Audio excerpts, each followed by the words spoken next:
Assalamualaikum warahmatullahi wabarakatuh. Hari ini Jumat 11 Oktober 2024 ya, update penerusan daripada video yang kemarin. Kita mulai dulu dari fundamental. Ada potensi ya, kemungkinan akan ada sedikit volatile lagi di market, kurang lebihnya ya.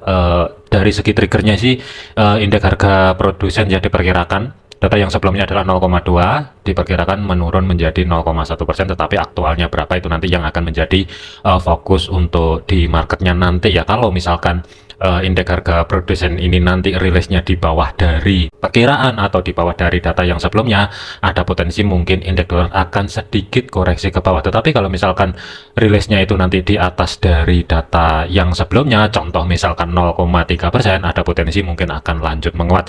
Yang terakhir di jam 9 ada ekspektasi dari Michigan, ini juga akan menjadi triggernya untuk nanti malam ya, baik di gold atau pair yang berhubungan dengan USD ya. Dari segi teknikalnya kita bahasin dulu. Pergerakan untuk indeks dolar ini masih flat, masih ketahan di zona yang saya blok merah di sini ya. Kalau kita lihatin dari segi time frame H4-nya pun, harga belum terkonfirmasi tutup di atas level area zona yang saya blok merah di sini ya. Cuman spike aja retest, tetapi sebagai konfirmasinya masih belum ada.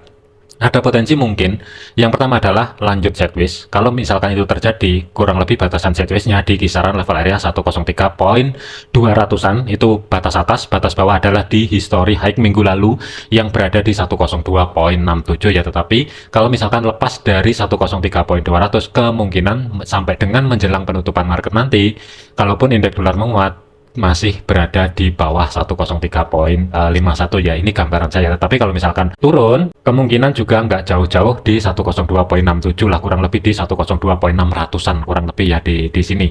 Kemudian dari segi gold ya, pergerakan untuk gold ini harga balik ke atas kembali, tetapi di video yang sebelumnya ya, zona pantaunya yang pertama itu kemarin kan 2632 sampai dengan 2624, lepas dari level area tersebut ada potensi mungkin akan balik ke zona tengah atau sebagai pivotnya yang berada di 2648 dengan batas konfirmasi bawah itu 2642, batas atas adalah 2654 ya. Posisi harga saat ini retest di zona tengah atau sebagai pivotnya, tetapi masih belum terkonfirmasi akankah zona tengah atau sebagai pivotnya ini dijebol ke atas atau potensi sedikit kenaikan retest di level area di antara 2648 sampai dengan 2650 balik ke bawah kembali. Jadi untuk posisi saya saat ini masih netral dulu, wait and see ya, apalagi hari ini kan hari Jumat. Jadi jarang trade di hari Jumat ya untuk saya pribadi, tetapi saya lebih ke beresin posisi yang masih ada ya. Untuk zona pantaunya di gold malam ini, kalaupun misalkan harga kedorong ke atas sampai dengan zona tengah atau sebagai pivotnya ini dijebol, kurang lebih pantau di 2654 kurang lebih di sini, dan batas atas adalah kalaupun kedorong ke atas lebih lanjut ya, sampai dengan menjelang penutupan market kemungkinan masih di bawah 2664 atau pembulatan di 2665 ya. Tetapi kalau misalkan level area zona tengah atau sebagai pivot ini bertahan, mengingat di level area tersebut menumpuk juga dengan level area resisten monthly di antara 2648 sampai dengan 2650. Kalau misalkan tetap bertahan, ada potensi ini mungkin balik ke bawah.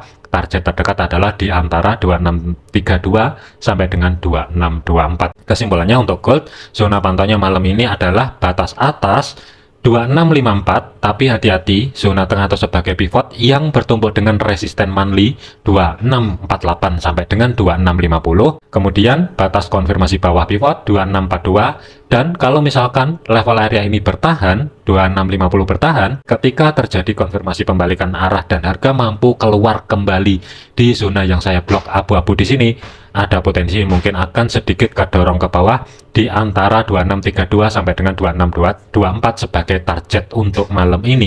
Tetapi kalau misalkan kedorong ke atas, kehilangan level area pivotnya sampai dengan menjelang penutupan market nanti ya, kalau misalkan lanjut ke atas kembali 2654, batas maksimal 2665 pembulatan, tetapi kemungkinan untuk penutupan market masih di bawah level area 26652 ya. Jadi fokusnya kalau misalkan ada sedikit kenaikan sementara di 2654. Untuk planningnya saya masih belum ada, tetapi bisa dipertimbangkan kalau misalkan ada sedikit kenaikan ke reject di 2648 sampai dengan 2650. Kalau misalkan ada konfirmasi pembalikan arah kembali dan harga mampu keluar di zona yang saya blok abu-abu di sini 2642 sampai dengan 2643, kalau mau manfaatkan dari segi time frame kecilnya untuk cari ancang-ancang setup sell, saran saya targetnya jangan jauh-jauh di antara dua level ini, di antara 2632 sampai dengan 26 24. Tetapi kalau misalkan kedorong ke atas, mending netral dulu, mengingat ini kan hari Jumat, nanti di minggu depan akan ada level area SRP baru ya. Untuk outlook 1 minggu ke depan akan saya posting besok malam ya,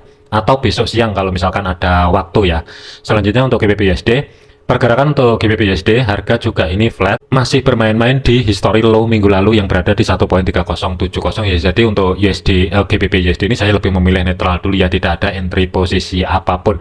Tetapi kalau misalkan ada kenaikan, ada beberapa level area yang masih diantisipasi. Kalau misalkan kedorong ke bawah, kemungkinan masih belum jauh-jauh di antara 1.30100 sampai dengan 1.3000 sebagai physical price levelnya. Tetapi kalau misalkan ada kenaikan kembali, pantau aja di level area zona tengah atau sebagai blok biru di sini.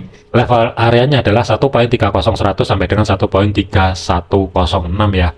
Selama harga belum mampu bergerak di atas support pertama weekly yang saat ini berubah fungsi sebagai level area resisten 1.3128, planning kemungkinan ya masih tetap cari ancang-ancang setup sell-nya. Tetapi dikarenakan hari ini adalah hari Jumat, mending pikirin dulu. Saran saya adalah mending standby dulu ya, jangan paksa masuk ke market kalau misalkan tidak sesuai dengan planning ya. Kalau misalkan saya gambar channel, sebenarnya ini masih bergerak di dalam channel.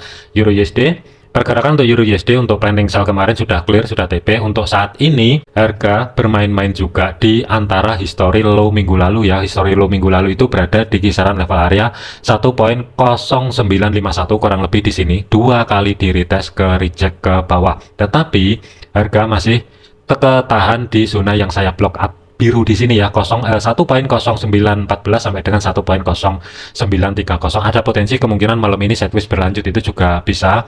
Kuncinya adalah di history low minggu lalu 1.0951. Kalau misalkan tetap bertahan, tidak mampu break ke atas, ada potensi nih kemungkinan akan balik lagi ke bawah di antara level areanya ya, 1.0951 sampai dengan di 1.0900-an lah, kurang lebih sideways kecil di antara dua level area tersebut. Jadi sebenarnya ini sih flat, nggak ada trend ya. Jadi saya lebih memilih Euro USD adalah netral terlebih dahulu.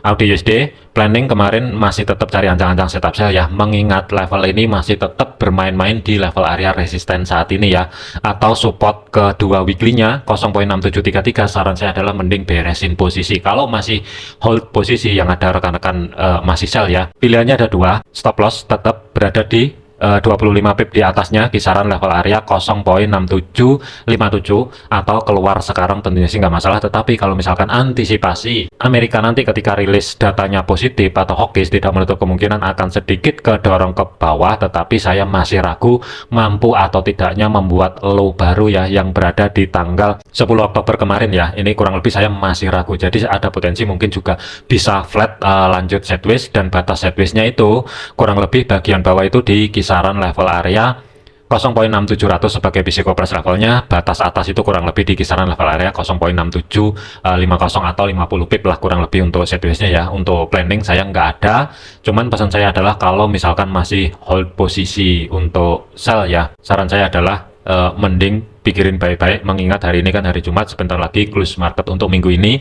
Apapun dapatnya, baik floating minus ataupun floating profit ya, saran saya adalah mending beresin posisi untuk saat ini ya. Tetapi kalau misalkan mau bertahan sampai dengan nanti setelah jam 9 malam, tentunya sih juga nggak masalah, dengan catatan stop loss batas maksimal ya, saran saya tidak boleh lebih di atasnya 0.6757 ini sebagai batasan untuk stop loss. Tetapi ada sedikit perubahan dari segi targetnya, kemungkinan sih juga masih belum tercapai ya. Kalau misalkan taruh di low tanggal 10 kemarin 0.6698, kemungkinan sih masih belum tercapai. Tetapi kalau misalkan sempat ke floating profit ya, saran saya mending keluar. USD CAD, pergerakan untuk USD CAD ini terus ke atas tanpa ada koreksi, dan untuk minggu ini ya sudah mencapai batasan maksimal pantau overnya. Resisten 4 itu kan 1.3718, dan ini ekstrim lanjut ke atas ya. Jadi saya tidak ada gambaran untuk USD CAD minggu ini ya, karena sudah clear semua.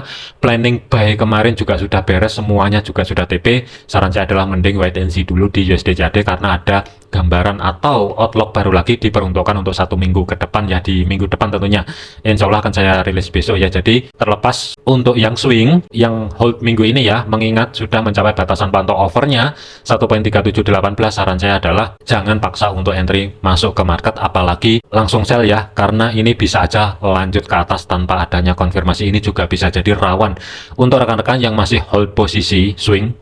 khususnya ya yang dapat harga di bawah, saran saya cuma satu, stop loss majukan ekstrim ke atas di bawah level area resisten ketiga weekly atau saat ini berubah fungsi sebagai level area support 1.3688 ya kurang lebih, yang dapat di pivot sama di level area resisten pertama weekly yang kemarin. Bisa majukan ekstrim kurang lebih sedikit di bawah di sini, tentunya sih ini nggak masalah ya, tetapi untuk re-entry kembali saya masih belum ada. USD Swiss, pergerakan untuk USD Swiss statusnya juga masih flat, planning kemarin juga masih buy ya, tetapi dari segi targetnya day trade history high terdekat di sini juga sudah kena. Untuk swingnya kalau mau hold di level area resisten kedua weekly tentunya sih ini nggak masalah, tetapi dari segi jarak untuk stop loss ada sedikit perubahan ya, mengingat ini flat. Saran saya ya, dan hari ini kan juga hari Jumat, saran saya cuma satu, berani atau tidak adjust untuk stop lossnya 30 pip kurang lebih di sinilah. Kalau misalkan kedorong ke bawah kena stop loss, mending kena sekalian, nanti di minggu depan akan ada planning baru lagi. Tetapi kalau misalkan balik ke atas, kemungkinan dia nggak jauh-jauh di history high minggu lalu yang berada di 0.8606 ya, kurang lebih di kisaran level area tersebut. Tetapi kalau misalkan bergerak ke atas lebih tinggi, tentunya sih ini lebih ke bonus lah. Untuk outlook satu minggu ke depan akan saya perbarui besok kalau misalkan ada waktu ya. USD Yen terakhir, pergerakan untuk USD Yen ini statusnya juga sama flat, harga bermain-main di history high minggu lalu 148.98, dan planning kemarin itu ada dua ya, buy yang pertama di sini, yang kedua itu kurang lebih yang ada di sini ya. Saran saya mending keluar semua posisi untuk saat ini ya, dikarenakan flat, jadi ini rawan sideways balik ke bawah di resisten pertama weekly yang saat ini berubah fungsi sebagai level area support sebelum upside kembali. Jadi untuk zona pantau malam ini, kalaupun kedorong ke atas, pantau di kisaran level area 150.00 sebagai physical price awal, tetapi hati-hati di history high minggu lalu 148.98 saat ini masih diuji. Tetapi kalau misalkan ini kuat menahan, ada potensi balik ke bawah, retest di level area support 147.76 ya. Oke, gambaran saya untuk pair gold dan forex untuk minggu ini ya. Jadi hari Jumat ini condong ke beresin posisi. Nanti kalau misalkan ada waktu outlook satu minggu ke depan akan saya posting di besok sore lah kurang lebih ya. Saya usahakan ada waktu nanti untuk buat outlooknya. Jadikan video ini sebagai referensi, jangan dijadikan sebagai patokan. Segala keputusan risiko menjadi tanggung jawab masing-masing. Jangan overload, jangan overtrade. Terima kasih, sampai jumpa di video yang selanjutnya.